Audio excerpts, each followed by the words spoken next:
a story from my perspective that was kind of similar to the comment that was left, and tried to reflect on the situation and come up with a positive conclusion and have some kind of good message behind it. A lot of you guys seem to like that video, so I want to try and make one of these kind of talking head videos once a month. And this is something that's been kind of just on my mind lately, and it's the idea of thinking that you are a failure. This is something that I'm not gonna lie, that I struggle with quite a bit sometimes, thinking that I haven't amounted to anything in my life, and I let all this potential go to waste and all that, and I'm kind of smiling and laughing about it, talking about it, because there might be some truth to that.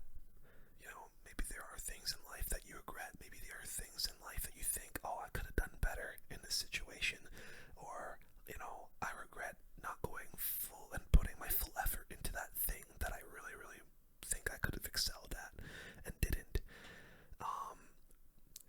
And I'm kind of gonna tell a story about where I struggle the most when feeling this feeling of thinking you're a failure, and how I kind of deal with it now and suppress those feelings.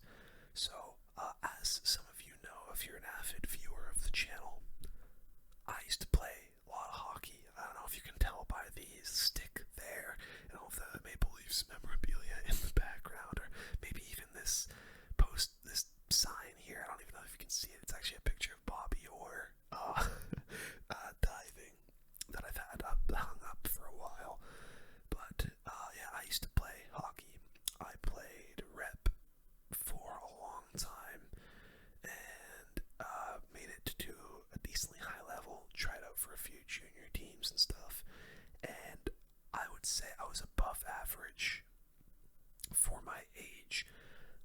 I think I was pretty decent, but the issue with me is I also not only I loved hockey, but I really, really, really loved video games and still do. I don't know if you can tell by the ASMR gaming channel, but I really loved video games, and oftentimes video games would take away from me, maybe working out a little bit more than I should have, or putting some more effort into my hockey quote unquote career. And so I didn't put my full effort into hockey. I didn't really, I felt like I was kind of forced into playing it a little bit from my father, who really put a lot of pressure on me to play, and I felt like I had to keep playing for him, and felt like if I would let him down and disappoint him if I didn't keep playing. So I did. There were times where I enjoyed it. There were times where I really, really hated it. Overall, I look back on hockey as very fond memory, and I'll still play every now and then for fun with friends or with family. But, every now and then I look back, and I honestly, pretty often will look back and, kind of look at it with regret, thinking, oh, why didn't I put more effort into, improving my hockey skills, or working out, or getting in some exercise because who knows, maybe if I put my full effort and full concentration to hockey, maybe I'd be in the NHL right now. We'll never know what could have and should have happened. But what happened. I'm here talking to you, and hey, maybe if I was in the NHL, this wouldn't be a thing. This connection that I have with you, the viewer. But either way, there are times where I look back and think, man, I am such a failure. I did not amount to what I could have amounted to. I had so much potential. I had so much, I could have had way more drive and concentration on this thing, this hockey career that could have happened, but I didn't. So there are times that I still struggle with it.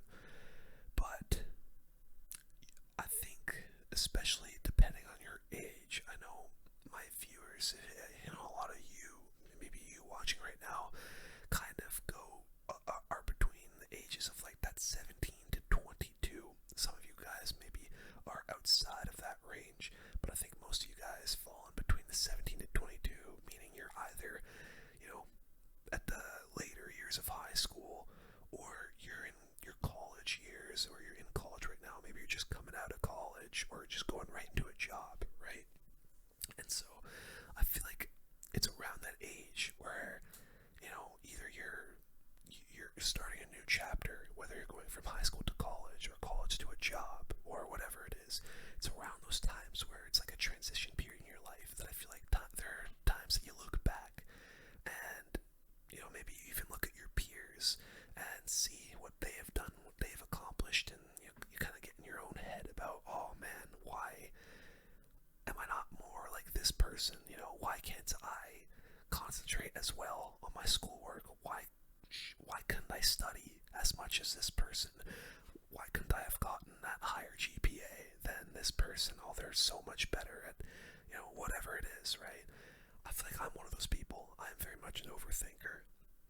I can be one of those people. I feel like I've gotten a lot better at it, but I'm very much an overthinker and always think about what I could have done and should have done in certain situations, which sucks.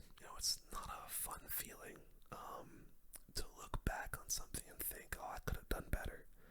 But I think especially with me, nowadays, I look around a little bit and look at what I've had, look what I have, look what I've built, look at the situation that I'm in. And I really honestly feel so good about where I am today than where I was a few years ago. Sometimes I think you gotta just sit down, and if you're having one of those moments where you're overthinking, thinking, oh, I could have done better at this, or why can't I be more like this person? First of all, number one, don't ever compare yourself to somebody else. Don't ever compare yourself to somebody else. Comparison is like the number one thing that can get you completely down about yourself, honestly. Especially, I think it's very prevalent in the fitness industry, right? Especially someone coming from somebody who's done like a fitness transformation where, about a little longer than a year ago, I was up to like the heaviest I've ever been in my life, almost 270 pounds. Now being down to around the 200-pound mark, there are times where even now, even though I've made so much progress in my fitness journey and stuff, where I'll go, open up Instagram, for example, and all you get fed is the top 1% of, people's physiques. You'll open up Instagram, you see this absolutely roided, jacked dude who's probably, on all kinds of crap, like all kinds of roids and stuff to achieve that physique. But, you don't look at the, when you're just scrolling through Instagram or TikTok, whatever, you don't look at that person's journey, right? Which is 90 to 95% of, what led them to that situation. You just look at the end product, which I think is the most unhealthy thing to look at. When you look at the end product of every, person's journey, sometimes it can be a little bit, it can make you feel a little bit down about yourself because you don't look at the, the road that got them there. So, like I said, number one, don't ever compare yourself to anybody. It's you versus you, whether that's, with your fitness, with your studies, with, your anything. Just don't compare yourself to other people. It can be hard to, especially in a social media age where, like I said, you're being fed the top 1% of people on your, your reels, your TikToks, whatever. But, just try and keep to yourself. Compare yourself to yourself, right? Number two, assess the improvements that you've made in your life, okay? For example, like I said, I'm not an NHL player. I didn't really do anything with hockey at all, but I've got a YouTube channel where I'd say is is growing at a pretty, moderate pace, and I really like doing this kind of stuff. The fact that I can make money doing this right now because of you watching right now is, it's so hard to put into words how much it means to me. I'm getting emotional, like, talking about it. Jesus, I'm like about to cry. But it genuinely means the most to me that somebody who's across the planet potentially would want to watch this, and whether you're getting some kind of value out of this or it's just a relaxing thing for you, it means so much to me that I can help somebody by speaking to them. I'm not a millionaire NHL player, but I am doing okay, I think. Both of this and my fitness, I've never been in better shape in my life, and I've never had more cognitive awareness about what I put into my body and, what I do with my body, right? I think, I shouldn't say that, honestly. The last month or so, I have been, with the eating, been a little bit worse. However, that's only because I'm in a maintenance / mini bulk right now, okay? So I can't say I'm in the best, eating habits of my life. I was definitely a lot better when I was cutting, but whatever, right? At least I'm aware of it. So yeah, like I said, number 2, assess, what you've done. Assess, the good things that you've done, and appreciate the things that you've done. And number 3, surround yourself with good people.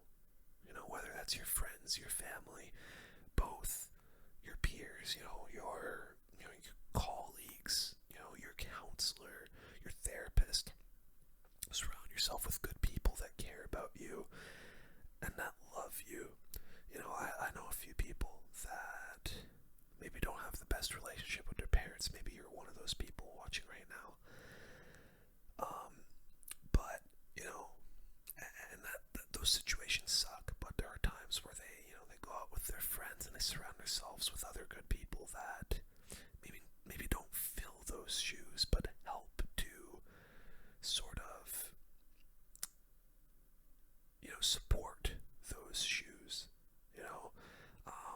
I'm one of those very, very lucky individuals where I have a great relationship with my parents and my brother, and I have great friends that I've known for a while that I see very often, and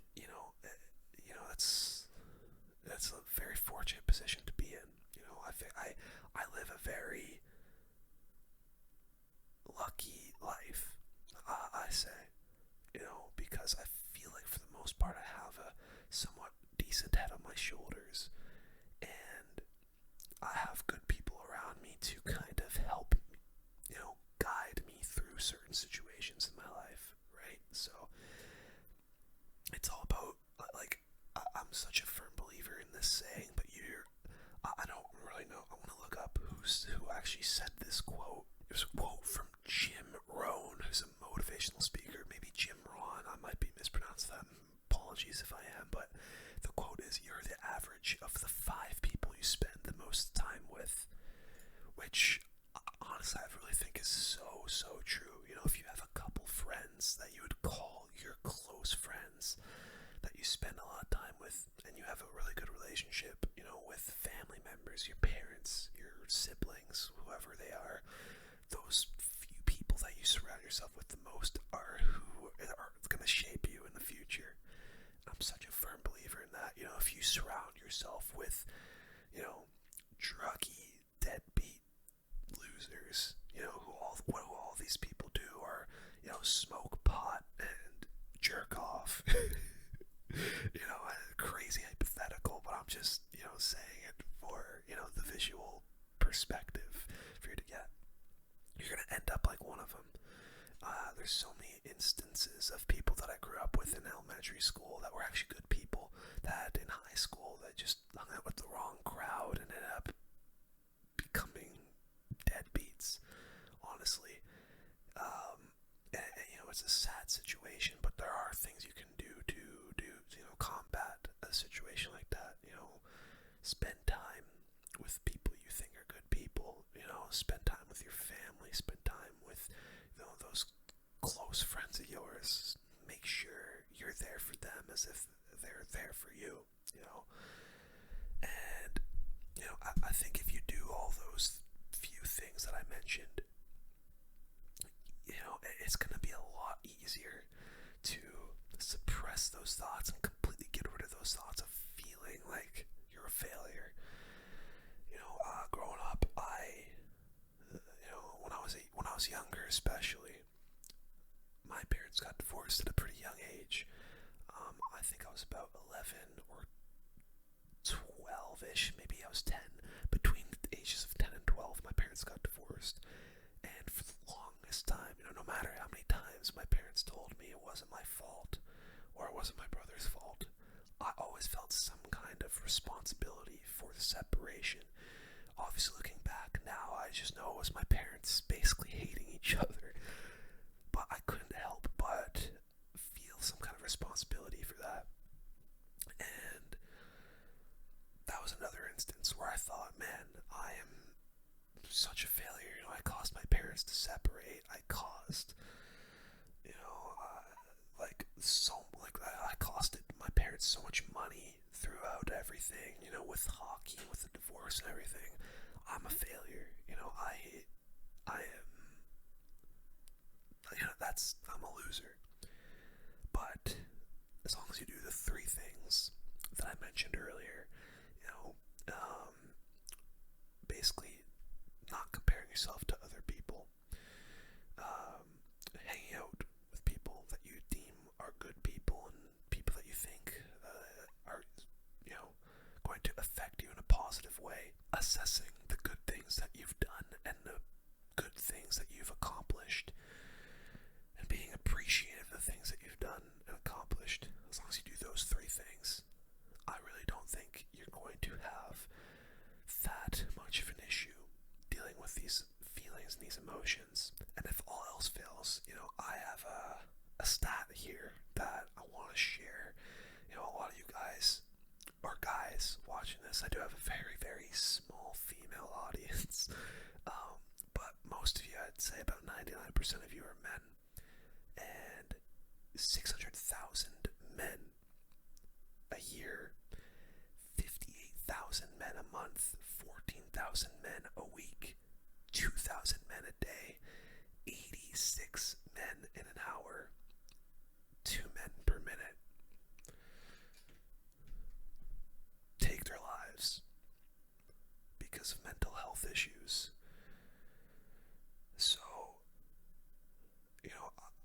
like I said, growing up, I had a counselor that I spoke to, especially when I was going through the whole divorce thing. I actually don't know if I've mentioned that before. I said as if I've mentioned that earlier, but I don't think I have. I spoke to a counselor growing up because honestly my head was frazzled by the whole divorce thing especially, and there's other things going on. I was getting bullied in school and had to go to a bunch of different elementary schools when I was younger. And, I was a kind of a weird kid, so I had to, speak to people. And the amount of, help I got from those people that I spoke to, it really was life-changing for me. Honestly, just being able to speak to somebody, a neutral third party who knew nothing about me and just, responded to my problems and helped me with my problems was so useful. So, like I said, if those three things that I mentioned don't work for you, or you're finding that you're still getting, unpleasant thoughts that aren't what you want to be thinking, talk to somebody, get some help. There are all kinds of services, both online and in person, that you can get. And I'm going to leave a helpline in the description. If you are, one of those people that you feel like maybe you need some help and want to talk to somebody who just knows absolutely nothing about you, right? And you just want to talk to somebody even on the phone, have no information about you out there, so that nobody knows who you are. I'll I'll leave a helpline in the description if you do end up still having any mental health problems that you want to potentially be dealt with. So, it's so helpful. I genuinely found it so helpful speaking to somebody, right? But yeah, I hope that you found some value out of this video. Like I said, I want to try and do a video like this once a month. Just me talking to you about some kind of more, serious kind of topic that I've, dealt with in my life. And honestly, if there's anything that you want me to speak on in the comments, or if there's any, situations that you're going through, honestly, I just want the comments to be a safe space for everybody, that everybody can, talk about issues with, and I'll be replying to certain things as well.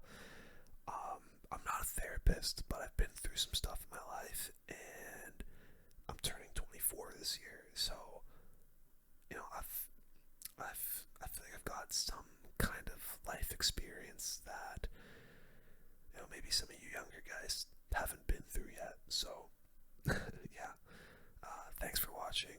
I hope, like I said, you got some kind of value out of this. If you did, leave a like and subscribe, and leave a comment if there's anything you want me to talk about in the future, or if there's any issues you're dealing with, and I'll try to make a video of it. Maybe I'll make some YouTube shorts about them, responding to some of you guys. Thanks for watching, and